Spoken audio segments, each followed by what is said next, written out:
guys, it's Sandy with Sandy Cogdell Designs, and today I have an adorable Valentine's Day postcard that I created from a digital stamp set by Sweet November Stamps.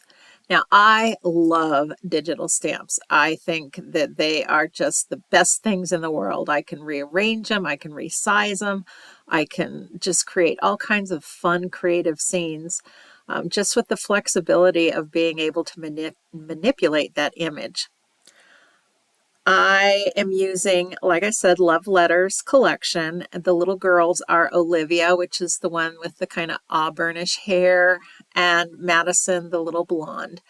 The post or the mailbox is from the Scene Builder Brownie Hole and Accessories.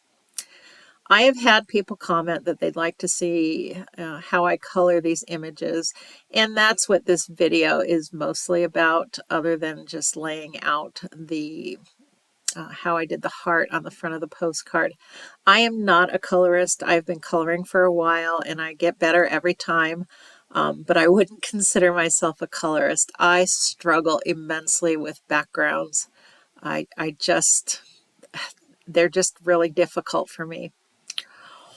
Okay, go ahead and hit subscribe if you want to be notified of future videos. You can also follow me on Instagram at Sandy Cogdell or on my blog, sandycogdelldesigns.com. All right, let's get started. To set up my digital designs, I use Silhouette Studio software. I started using this software years ago when I was really into die cutting and the Silhouette craft machines. I'm fairly certain that you can also use Canva for doing this. I have tried using Canva a number of different times. I keep going back to their free trials, and I personally get a little bit frustrated with it, but I think that's just because I've gotten so familiar with the Silhouette Studio software. I know you can also use Word to lay that out. I think you could probably use Microsoft Publisher if that's even around anymore. But I like to use that software. And then I usually just keep a template of what I've done or I've used in my files so that I can go back and just change out the little digital images as I see fit.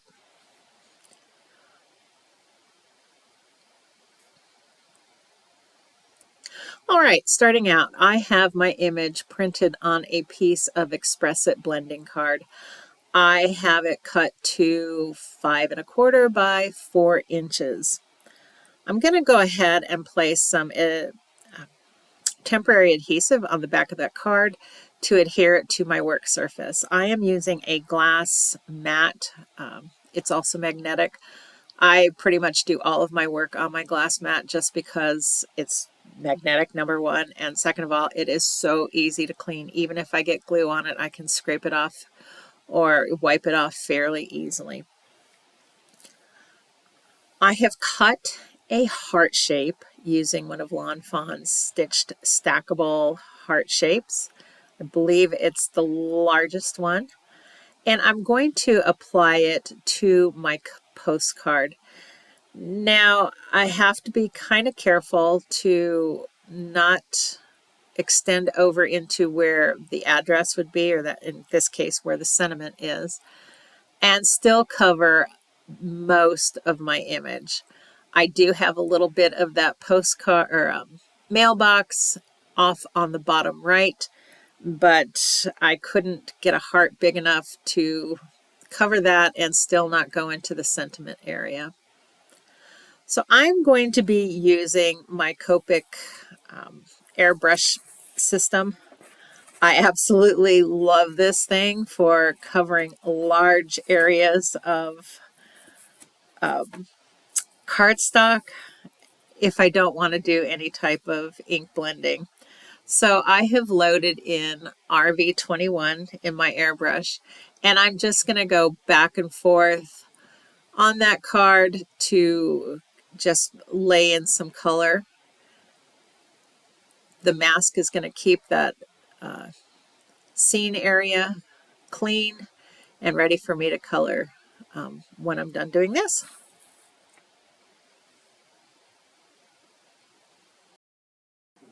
All right, I'm going to start with my sky first. I like to do my backgrounds first. That way, if I have any problems with them, or if I'm done and I absolutely hate it, I haven't like wasted a whole bunch of time coloring my little images. So to start off, I'm going to be using B000, and I'm just going to start laying in the background of a sky. I have to be really, really careful around that outside edge of the heart, just because I want that to remain a nice crisp line. I guess what I could have done in retrospect was used kind of like the negative from the paper that I cut it out of and put it on there just to help protect that particular area. Next, I'm going to lay in some B quad just to kind of fill in those areas that I left blank. And then I'll eventually move into B41, which will just give that sky a little bit more, I don't know, interest and definition. Like I said, I am a horrible background color. It is so hard for me. Anyway, so now you can kind of see my little struggle session. I'll just keep going back and forth and playing around with these colors until I feel like it's good enough. Also, I did leave the horizon line kind of right at their waists.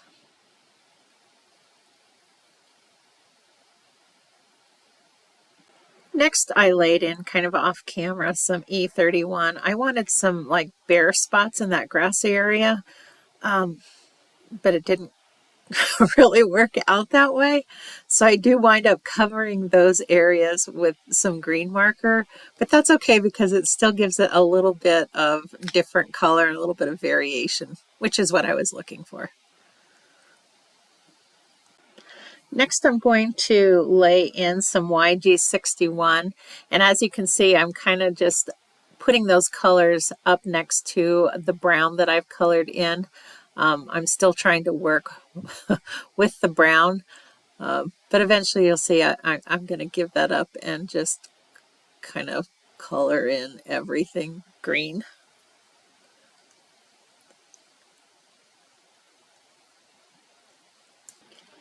I've covered over or gone over those areas with the YG61 a couple of times, kind of to create a little bit of color and depth. Now I'm moving into G24, which is a little bit darker yet, and I'm still trying to work around those little brown areas that I wanted to keep exposed.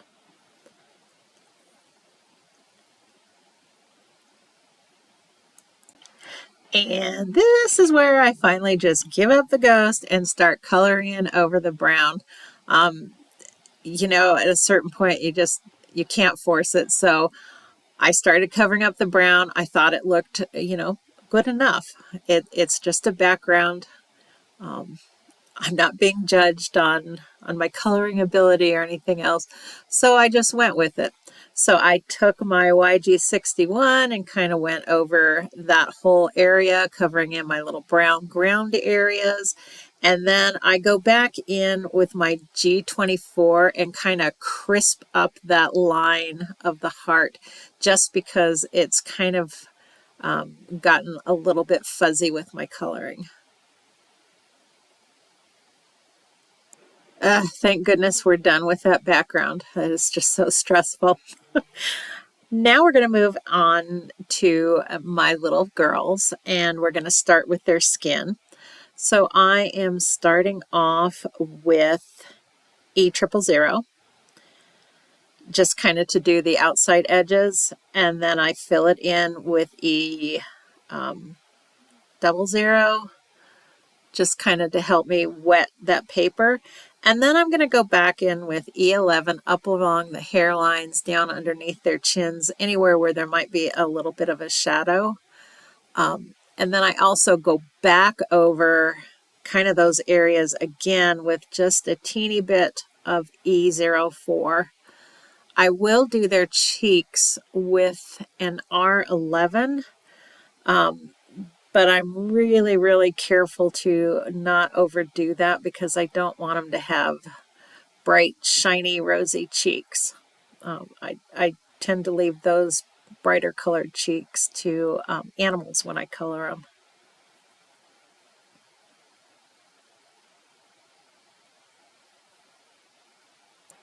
With my girls colored, I'm going to go ahead and start working on the hair. I'm going to start with blonde hair on the little girl on the right. And I am laying in E50 to begin with. And then I will go back and shade with the other colors. I just have, when I started coloring, have always just laid in my lightest color first to kind of help me wet the paper, because that helps me with blending the other colors. So I pretty much always do like a base area of my very lightest color, and then I come back in with my darker colors. So again, I'm going to start with E50. That's my lightest color. I'm going to start adding in some flicks of color to start giving her hair some dimension. I'm still in the lighter shades, so I've got Y15. I'll move into Y26, and then I will do just a teeny bit of YR23 just to give it just the tiniest bit more of dimension. Okay, for the hair on the little girl on the left, I'm kind of using, it's kind of the same colors I use with squirrels. It's kind of an auburn, kind of reddish color combination.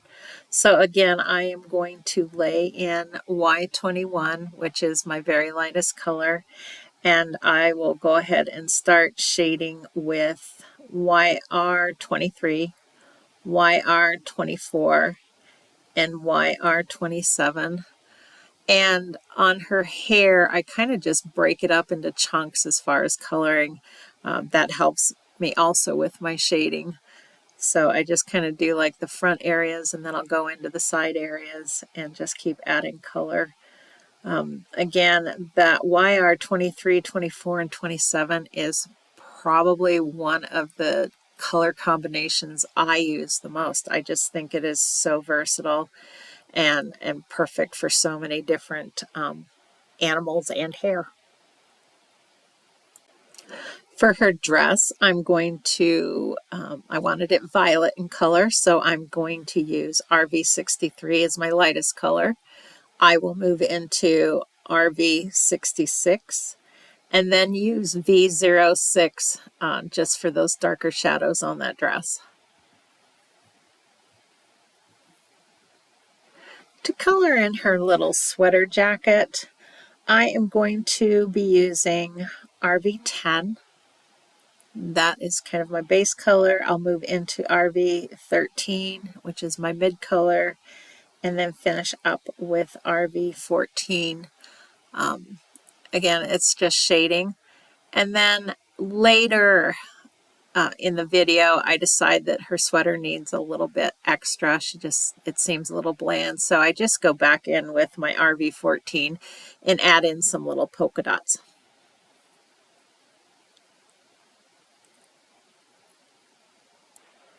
The sweater on my little blonde is RV00, RV21, and RV23.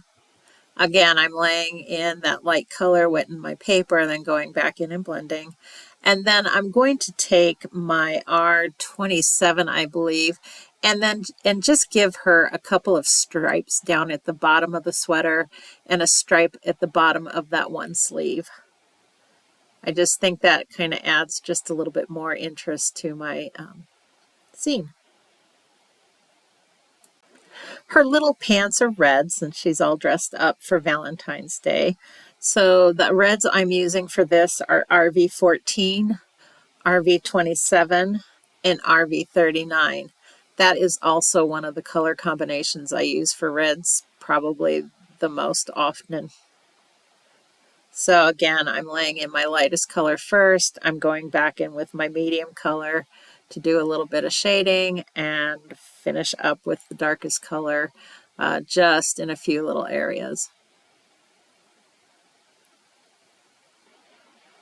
I colored in their little shoes using the same colors that I had used in their outfits. So the little blonde-haired girl has red shoes, and my little auburn-colored haired girl has some kind of hot pink shoes. Again, they're all decked out for Valentine's Day. For the mailbox, I used some red for the little handle and the little bracket that holds the handle to the door. And then I'm going to go in with some N1, N3, and N5 and just kind of color that in, do a little bit of shading. I use a couple of the W grays just to add into where those brackets are holding the mailbox to the base, but I really wouldn't have needed to change colors at all. The areas are so teeny.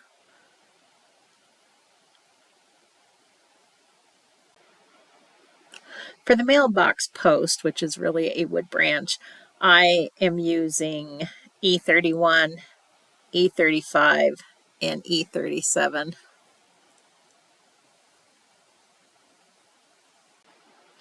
I'm going to use my G28 to go in and add some little grass tufts here and there in the background. And then I also wanted to darken up that ground area below where they're standing to kind of give it a little bit of a shadow. I also added that color into the little pieces or the little tufts that are coming up at the base of that mailbox.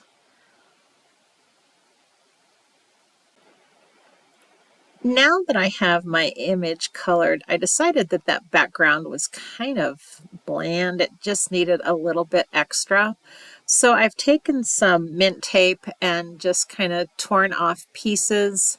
I didn't want a straight line because if I'm stenciling over that, that can sometimes leave a straight line, and I didn't want that. So I just tore pieces of the mint tape and I covered up my sentiment on the right hand side and then my little postcard wording at the top.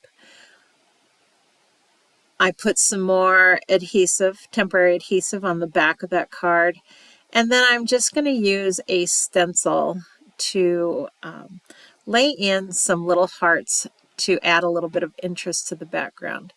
I almost forgot to cover up my heart again. That would have been heartbreaking if I had actually stenciled over the top of that image that I'd spent so much time coloring. I'm going to use picked raspberry Distress Oxide ink to lay in those little hearts.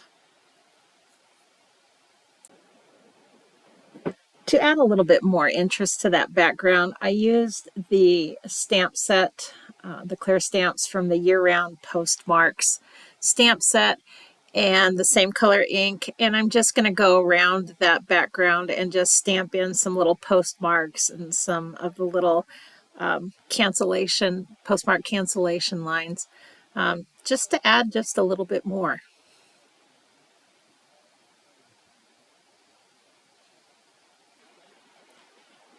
Since I don't have a stamp printed as part of the background on my card, I created one using a die from waffle flour to cut out that stamp.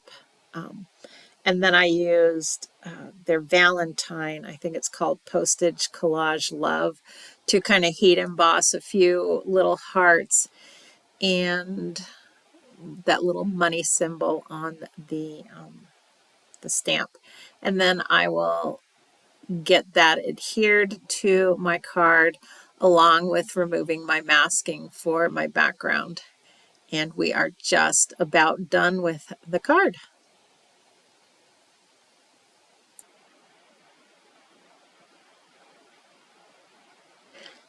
And I always like to frame out my cards using a mat of a different colored cardstock. So I will cut my cardstock to a standard A2 size, which is 5.5 by 4.25, and I will just adhere my little colored postcard on top of that. And that pretty much completes my card.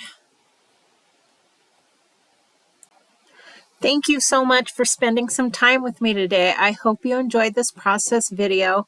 I don't do a lot of the coloring videos just because they take a lot of time and a lot of editing to get through them. But I hope you enjoyed this one. Go ahead and hit subscribe if you want to be notified of future videos. Again, you can follow me on Instagram at Sandy Cogdell or on my blog, sandycogdelldesigns.com. Thanks again, and I hope you have an amazing Valentine's Day or Galentine's Day or whatever day. Bye-bye.